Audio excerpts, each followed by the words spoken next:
तर नमस्कार मित्रांनो, पुन्हा एकदा आपल्या नवीन व्हिडिओमध्ये तुमचं खूप स्वागत आहे मित्रांनो. तर मित्रांनो मला म्हणजे 5-6 दिवसापूर्वी मी एक किचनचा व्हिडिओ सोडला होता आणि त्या व्हिडिओवरती मला बऱ्याचशा मित्रांची कमेंट आली की म्हणे ज्यावेळेस पण किरण भाऊ आपण किचनचं काम करतो म्हणे, तर सगळ्यात महत्त्वाचं म्हणजे ज्यावेळेस पण आपण किचनचं काम करताना वास्तुशास्त्रात ज्या पद्धतीनं आपण नियमानुसार पालन करीत असतो, तर त्या नियमानुसार आपण जी वॉल स्टाईल असेल किचनची, तर ती स्टाईल कुठल्या कलरची आपण प्रामुख्याने वापरली पाहिजे, जेणेकरून भविष्यामध्ये आपल्याला काही अडचण नाही आली पाहिजे. तर तेच आपल्याला रोल मिस्टर एकदम सोप्या भाषेत सांगतील की आपण कुठली कलरची जी वॉल स्टाईल असेल ती प्रामुख्याने वापरली पाहिजे. राहुल मिस्टर नमस्कार.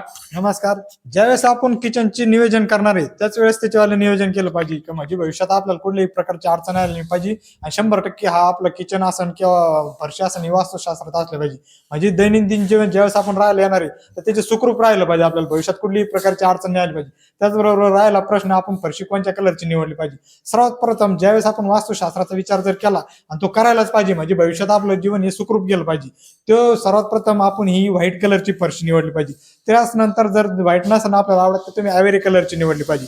त्याच नंतर ती जर नसन आवडली तर तुम्ही पिंक कलरची निवडली पाहिजे. अशा पद्धतीने तुम्ही जर वास्तुशास्त्राप्रमाणे जर फरशीची निवड केली तर भविष्यात तुमचंवाली जी पॉझिटिव्ह एनर्जी ती वाढेल, निगेटिव्ह एनर्जी कमी होईल. म्हणजे तुमचं जे दैनंदिन जीवन आहे ते सुखरूप आणि समृद्धीचं जाईल. अशा पद्धतीने तुम्ही तुमची निवड केली पाहिजे. तर ठीक आहे मित्रांनो, राहुल मिस्त्रीने आपल्याला प्रामुख्याने 3 कलर सांगितले. एक आयव्हरी कलर असेल, एक क्रीम कलर असेल आणि एक व्हाईट कलर असेल. तर या पद्धतीने तुम्ही तुमच्या किचनला पाहू शकता. आता आपण आपल्या साईडवरती किचन आहे, याला या व्हाईट कलरमध्ये आपण याला फरशी बसवली होती. आणि सगळ्यात महत्त्वाचं म्हणजे ज्या पण वेळेस आपण किचन करीत असतो, तो होता येईल तेवढं वास्तुशास्त्रात जर आपण जो किचन बसवला तर होणारे जे फायदे तेच आपल्याला भविष्यामध्ये राहणार आहे.